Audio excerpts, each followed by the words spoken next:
उनसे पूछा कि आपकी पहली प्राथमिकता सरकार बनाने के बाद क्या होगी। उन्होंने कहा गुड गवर्नेंस। फिर मीडिया के भाई लोगों ने पूछा दूसरी प्राथमिकता क्या होगी। उन्होंने कहा गुड गवर्नेंस। फिर तीसरी बार पूछा, लास्ट में मुख्यमंत्री जी बोले कि आप हमसे जितने बार पूछेंगे good governance, good governance, good governance. के जो प्रदेश प्रवक्ता थे अमित पासवान जी अब कहीं ना कहीं बीजेपी में शामिल हो गए, इस पर क्या कहना? माननीय प्रशांत किशोर जी ने अपने पीसी में कहा था कि जो भी व्यक्ति इंपॉर्टेंट पद पर हैं, पोस्ट पर हैं, संगठन में हैं, अगर वह चुनाव लड़ना चाहते हैं तो उस पद से त्याग पत्र दे दें। एकल पद पर हमारे विनोद मुखिया जी थे, एकल पद पे हमारे अमित भाई थे। इन लोगों ने पद पर अपने आप को बरकरार रखा तो पार्टी की जो पॉलिसी हो गई, इसके कारण ये लोग टिकट से वंचित हुए।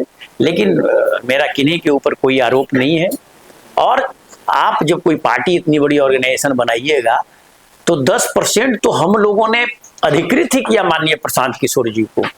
बाकी जो 90% टिकट मिला है, आप पता कर लीजिए 240 में 90% टिकट वैसे साथी को मिला है जो 2 साल, कोई 3 साल, कोई 1 साल से पार्टी के लिए उन्होंने अपना समय दिया है, समर्पण किया है। पासवान जी कहीं ना कहीं आपकी विचारधारा से जुड़े हुए थे, ना कि आपकी पार्टी पॉलिसी से।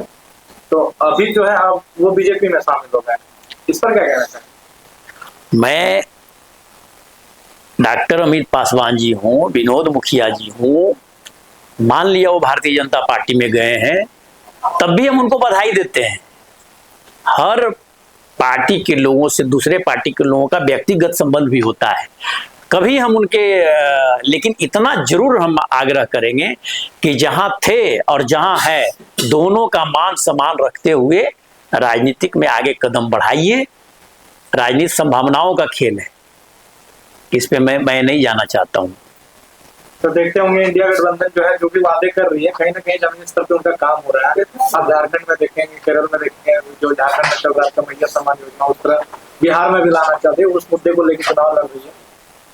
क्या लगता है, क्या समीकरण रहने वाला है? देखिए, जितनी सारी योजनाएं हैं उसको भिन्न भिन्न पार्टी अपनी पॉलिसी में लाता है, लेकिन मुख्य जो यहाँ बिहार में मुद्दा है, माननीय तेजस्वी यादव जी बिहार में उप मुख्यमंत्री रहे, माननीय नीतीश कुमार जी बिहार में मुख्यमंत्री आज 20 साल से भी ऊपर समय से हैं, और ये दो ही नारा देते हैं कि हम विकास पुरुष हैं और हमारे यहाँ गुड गवर्नेंस है। आपके माध्यम से मैं माननीय नीतीश कुमार जी और सरकार एनडीए के तमाम नेता को यह बताना चाहते हैं कि जब 2005 में माननीय नीतीश कुमार जी मुख्यमंत्री बने थे तो आपके जैसे मीडिया के भाई उनसे पूछा कि आपकी पहली प्राथमिकता सरकार बनाने के बाद क्या होगी। उन्होंने कहा गुड गवर्नेंस। फिर मीडिया के भाई लोगों ने पूछा दूसरी प्राथमिकता क्या होगी। उन्होंने कहा गुड गवर्नेंस। फिर तीसरी बार पूछा, लास्ट में मुख्यमंत्री जी बोले कि आप हमसे जितने बार पूछेंगे good governance, good governance, good governance. मैं आपके माध्यम से पूछना चाहता हूं कि जब से माननीय मुख्यमंत्री श्री नीतीश कुमार जी बने हैं, 5 साल का समय छोड़ दिया जाए 2005 से 10 का, जिस समय माननीय आरसीपी सिंह प्रिंसिपल सेक्रेटरी थे, 2010 के बाद उनकी सरकार को चंद मुट्ठी भर आईएएस और चंद मुट्ठी भर 2-4 लोग, जिन लोगों ने सरकार को उस समय से लेकर आज तक चला रही है, चाहे वो भाजपा के लोग हों, चाहे वो आरजेडी के लोग हों और चाहे जेडी के लोग हों। आप मुख्यमंत्री जी के शासन में आप देखे होंगे कि जो मुख्यमंत्री जी की कैबिनेट का विस्तार हुआ 2005, कुछ लोग रहे, कुछ लोग हटे। आज वर्तमान में जो लोग हैं, जिला में 2 मंत्री हैं, एक नालंदा विधानसभा के माननीय मंत्री हैं, एक बिहार शरीफ के माननीय मंत्री हैं। मैं आपको एक चीज पूछना चाहता हूं कि नालंदा जिला का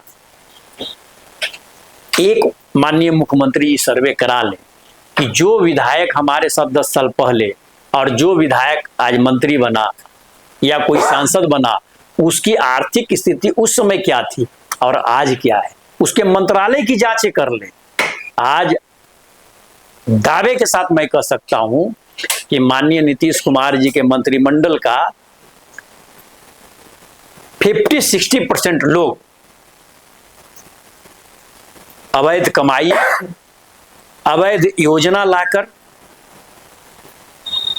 अपार धन संग्रह किया है। इसीलिए मैं बार बार आपके माध्यम से कहता हूं कि राजगीर या अन्य जगहों पर जो विकास हुई है, वह सड़कें बनने के पहले, वह पुलिस एकेडमी बनने के पहले, वह खेल स्टेडियम बनने के पहले, उसके इर्द गिर्द की जमीन की माननीय मुख्यमंत्री सर्वे करा ले कि वो जमीन की रजिस्ट्री रोड बनने के पहले किस मंत्री किस विधायक के नाम पर हुई। उस मंत्रालय का सर्वे करा ले। आपको जानकर आश्चर्य होगा कि आप मंत्री का योथ लेते हैं, 6 महीना बाद संविदा पे 15,000 से ऊपर लोगों की बहाली होती है जी। आप इसकी समीक्षा करने की जरूरत है। माननीय मुख्यमंत्री जी, आपका शरीर अस्वस्थ हो गया है, अब आप बिहार की गद्दी को छोड़िए, नए लोगों को गद्दी चलाने का मौका दीजिए। और आप जो सुशासन की बात कहकर शपथ लिए थे, good governance good governance good governance, वो आपका गुड गवर्नेंस आज अफसरशाही राज में तब्दील हो गया है। आपके यहाँ का थाने का एक मुंशी, आपके यहाँ का प्रखंड ब्लॉक का एक अमीन, एक कर्मचारी अरबपति है, बाकी आप उससे ऊपर के पदाधिकारी और उससे ऊपर के नेता और विधायक की बात आप छोड़ दें। आप धन हैं, आपने शराबबंदी के नाम पर, फर्जी शराबबंदी के नाम पर करोड़ों लोगों को अरबपति बनाने का काम किया। आप बिहार का धन, बिहार का हक, बिहार का इनकम को दूसरे प्रदेशों में आपने शिफ्ट किया। यही आपका गुड गवर्नेंस है। आपकी एक भी पॉलिसी, आप जहां जहां सेवरेज स्कीम लाए, करोड़ों रुपया सेवरेज में लगा, पूरे बिहार में कहीं सेवरेज आज के डेट में काम नहीं कर रही है। आपने शराबबंदी पॉलिसी लाया, किसी पंचायत 8,500 पंचायत में आप बता दीजिए कि होम डिलीवरी नहीं हो रही है। इसलिए माननीय मुख्यमंत्री जी, आप वैसे भ्रष्ट IAS, वैसे भ्रष्ट नेता लोगों के इर्द गिर्द घूमे हुए हैं।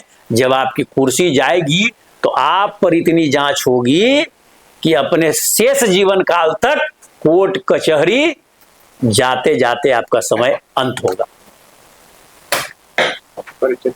उपेंद्र कुमार विभूति, जन सुराज पार्टी, नालंदा जिला चुनाव प्रबंधन के प्रभारी और नालंदा जोन प्रमंडलीय प्रभारी।